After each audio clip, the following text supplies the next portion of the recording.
So I'm honorable now because the kid me was honorable. I am hopeful now because the kid me was hopeful.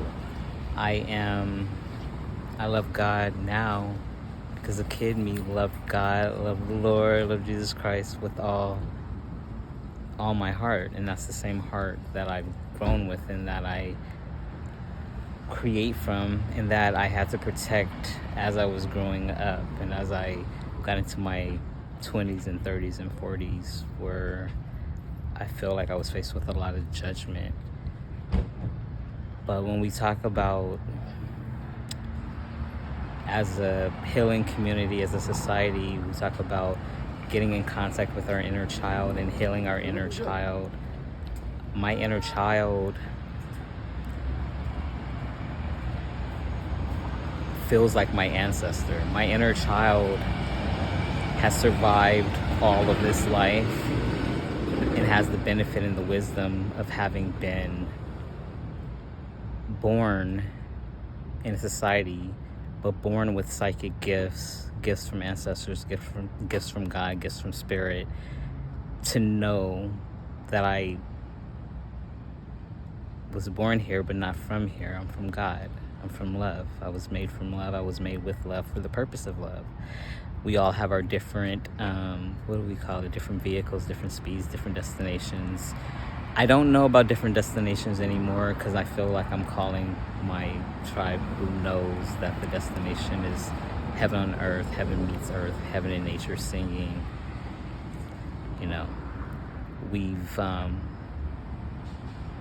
We've waited, we've worked for it, and I feel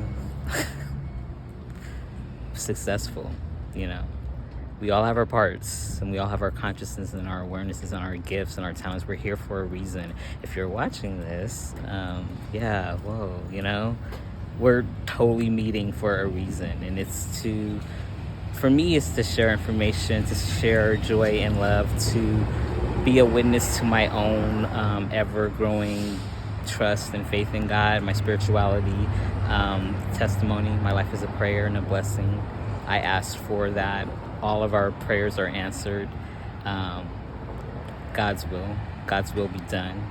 Be in me, see in me, guide me, God. I love you, God. Thank you for my life. Thank you for waking me up this morning. Thank you for the people in my life. I'm in a shelter right now. Thank you for the people at the shelter who can recognize one another in the midst of the depression, the addiction, the evilness in our midst. But there's so many of us. Even if there is one or two of us, right? We're two or more together. But there's many of us, and we approach our lives, and I would say our ministry, I don't know if people think of it that way, in different ways. My whole point when I'm dealing with people is I think this is what I fought for my entire life, just to be able to be myself and not, people aren't entitled to my body. They're not entitled to my words, my energy, my prayer, and how I choose to serve and how I'm able to serve and how I feel best. Because I think that's the whole idea, is to be able to be ourselves and feel good and feel natural and feel healthy. I still want the connections with people.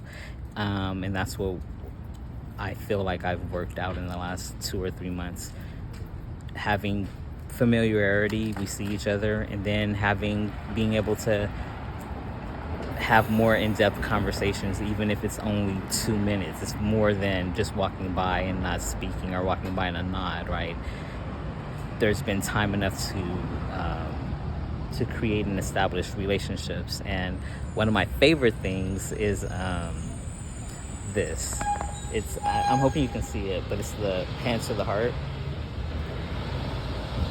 And it's because I was having an issue with the fist bump thing, because I just don't like to be touched sometimes. I just want to keep to my own body, I want people who love me with all their hearts only to have that access to me in that way, and or if I initiate that. But yeah, I just don't like, that entitlement, that even though people are like, oh, it's just, friendly, it's just trying to, just saying hi, connect. I'm like, it's still body, it's still energy. I'm an energy worker.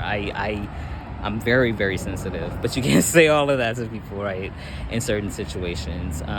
So I have a word. It's called Indoje. It means love unites us. It used to be love unite us. Love unites us is a statement and a prayer. I feel like we're united in love. So it's just an affirmation or an acknowledgement that love unites us. So anyways, the hand to heart thing is like, it basically is a physical gesture and a physical manifestation of that word. It means that instead of doing this and having a connection that is brief and then brings you back to yourself, and I feel like a lot of times, I'll speak for myself, I feel lonely or feel alone and singular, which is not a bad thing. Sometimes it's hurtful, but most times it's great.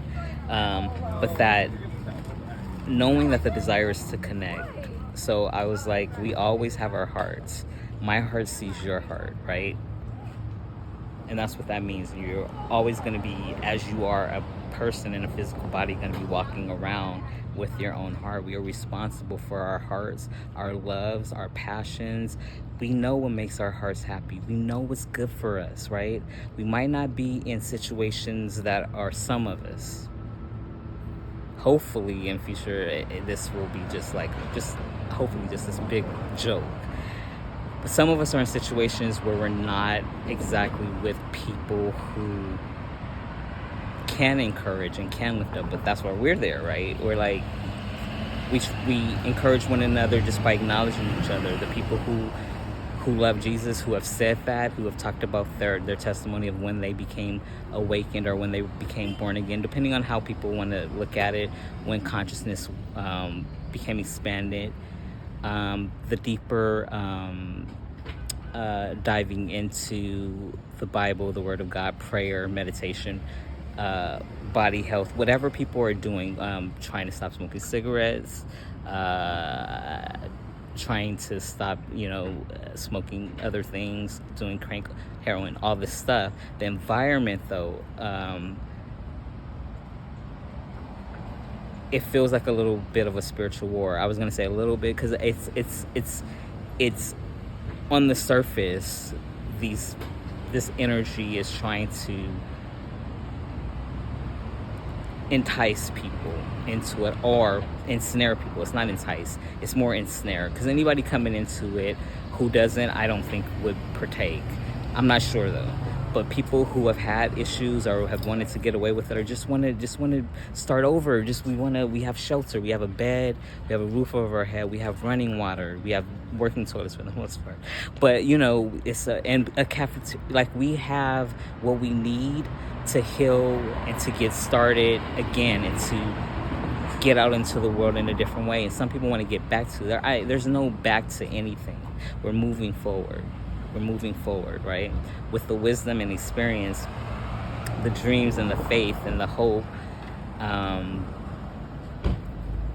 the manifestations, the reality of what we've prayed for. I prayed 3-4 years ago to be with people of my same heart resonance.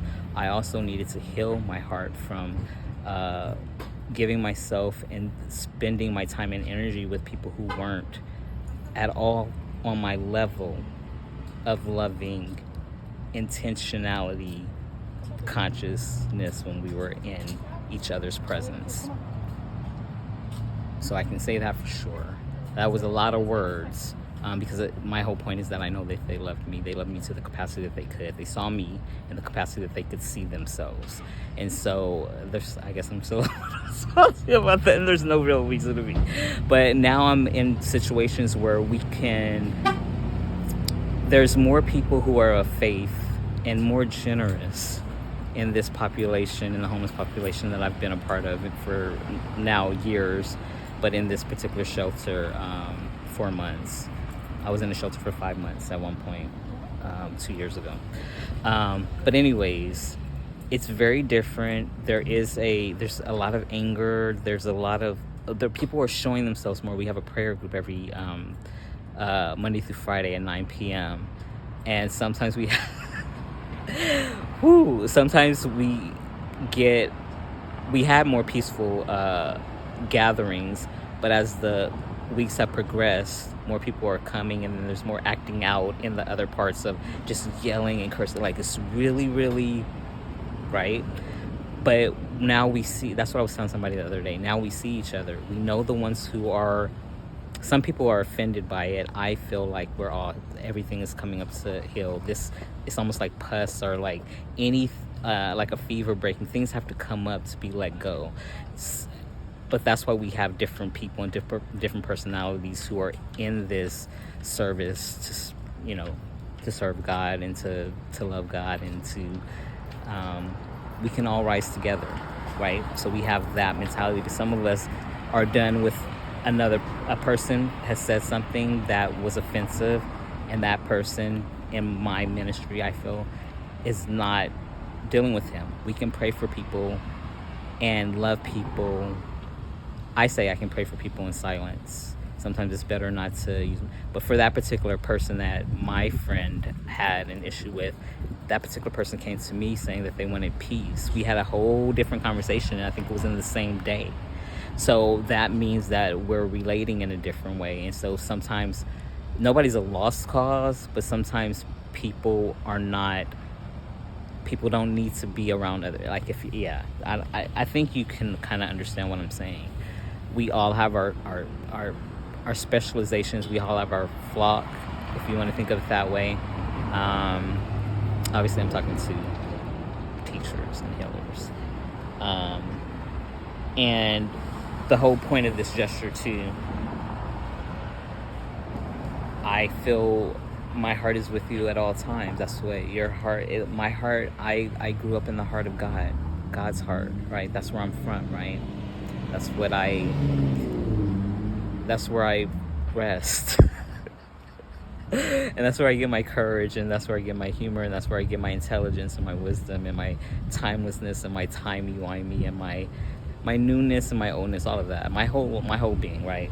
But that's what I mean. My heart sees your heart. It's sort of like namaste, right? It's a similar principle, but people are walking around with their hearts, and instead of, yes, we have to protect our hearts, and that's discernment, and also learn to know when it's safe and when it's cool to share it, and that's most of the time, right? Because as soon as we choose that's a different vibration. Joy vibration, there's certain things that can't even get there. They have to rise to it, right? So we rise together.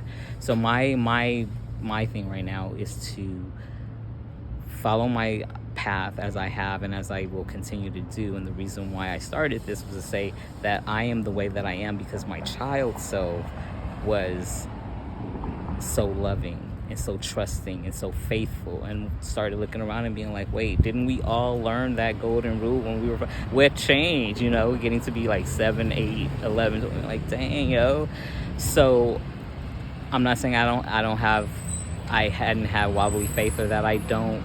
Sometimes I still get angry and confused about things, but it's the faith is just right there. And so I just wanted to share this energy, this message. Wanted to witness myself and have witnesses, and wanting to connect and share. Yeah.